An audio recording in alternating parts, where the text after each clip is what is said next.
Like 15 million people will experience depression each year. And 1 in 4 women will experience major depression, which is, that's a lot. That's a lot.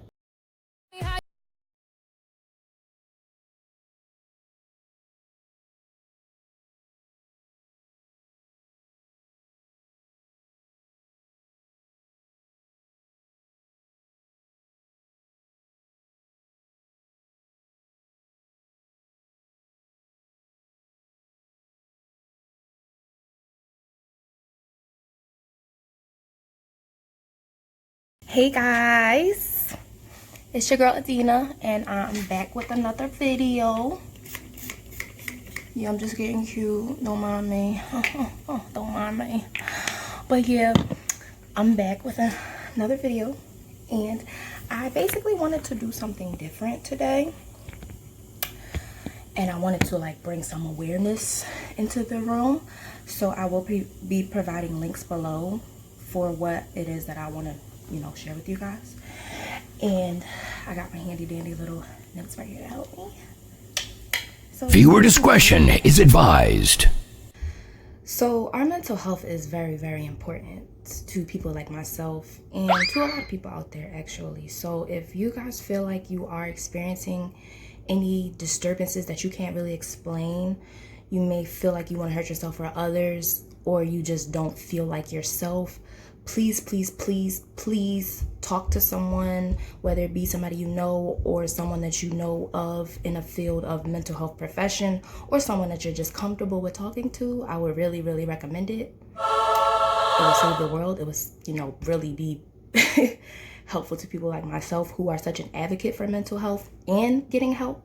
There's nothing wrong with that. It does not make you crazy. Crazy is a very, very aesthetic word. It's a word that's perceptual, and you don't have to be off the rails to be crazy. You can be passionate, you can be compassionate, you can be empathetic, and it look like you look crazy. But crazy should not be used in a way to harm any person, especially people who are disabled or mentally ill.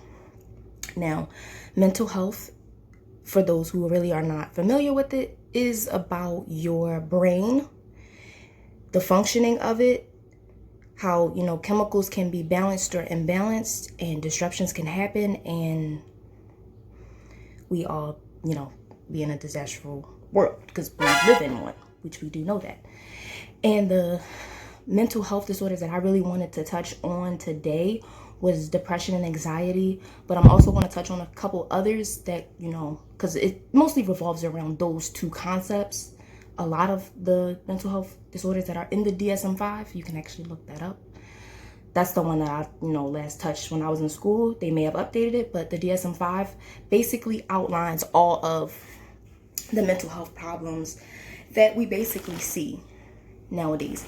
And basically, depression is, a mental disorder that consists of serious and persistent mood changes. And there's different types of depression, And depression can be major depression, dysthymia, and then you also have things like postpartum depression, where basically pregnant women experience that.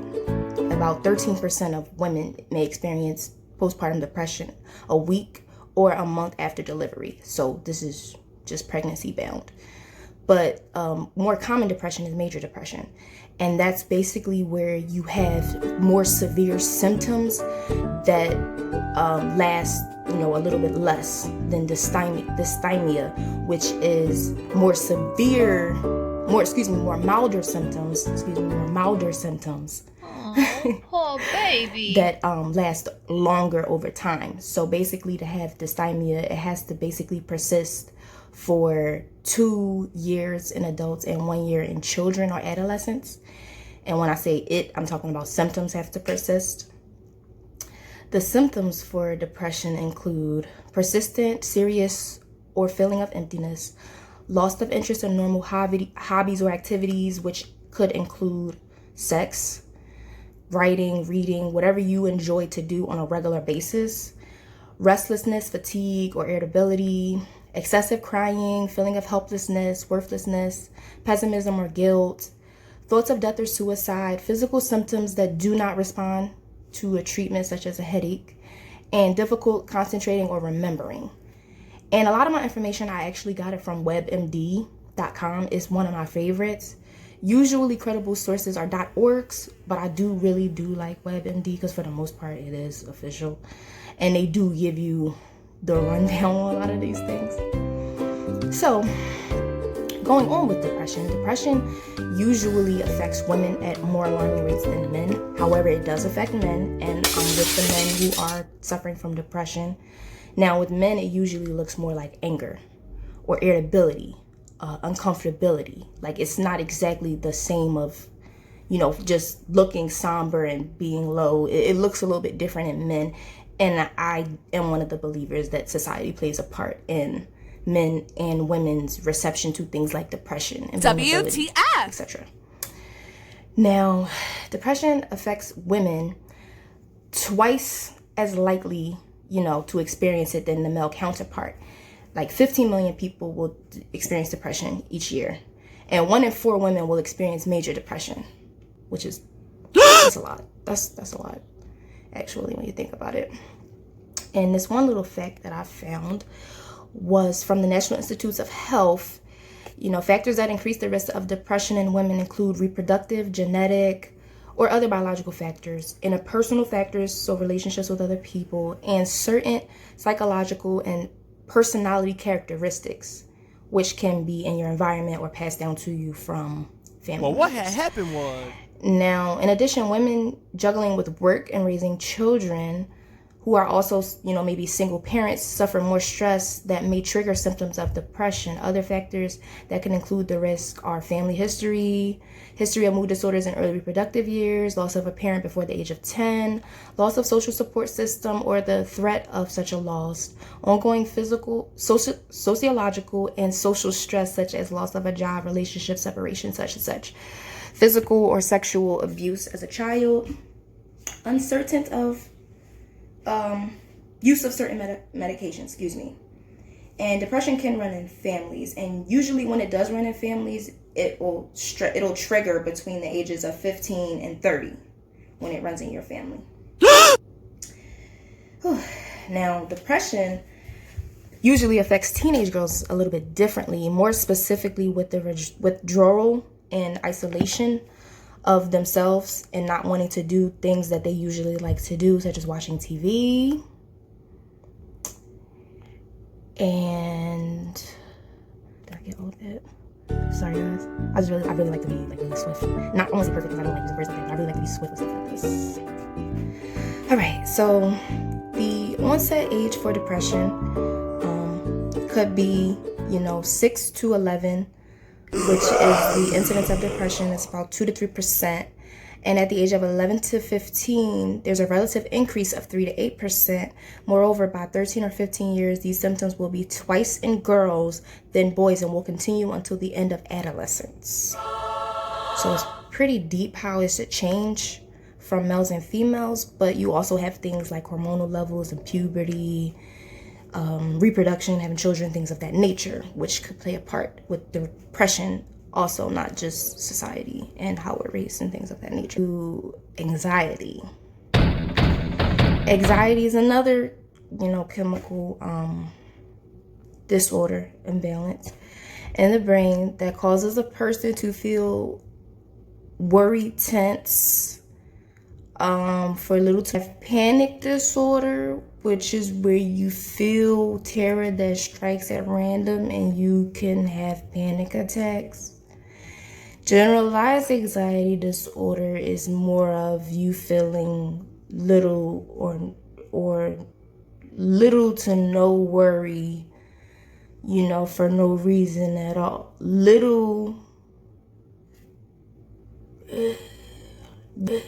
You feel big worries for little to no reason.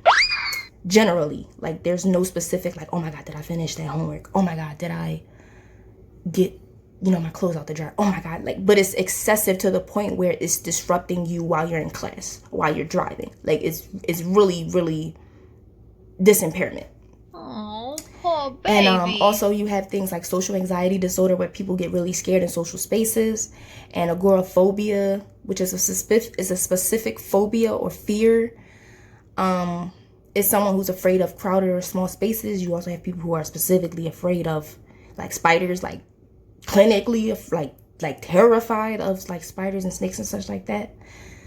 And anxiety symptoms include pain, fear, or uneasiness, insomnia, cold, sweaty, numb, shortness of breath, heart palpitations, which is irregular heartbeats, dry mouth, nausea, tense muscles, and dizziness. Now, okay guys, so another major topic is suicide and self-harm. Suicide is the second leading cause of death in adolescents and young adults from the ages of 15 to 24. What? That's like incredible. Like, that's wow. And it is estimated that 500,000 teens attempt suicide every year, with 5,000 succeeding. And these are epic numbers, definitely, you know. So suicide. Hear my words and listen to my signal. Every day is a battle. I grew up in the city. Every day sometimes there's an less. obstacle. Compared to some of my niggas down the block, man, we were blessed. Any Life ain't situation no fairy can tale, turn no into once a upon a worse. time. And But I be goddamn if a nigga don't be I'm trying. really with you. Tell me, mama, I'm here please, for why you be you. drinking all the time? Cause all the pain he brought you still linger in your Just, mind. you know, there's so much empathy around that I'm not afraid to say that we all need help sometimes, or we all need help most of the time.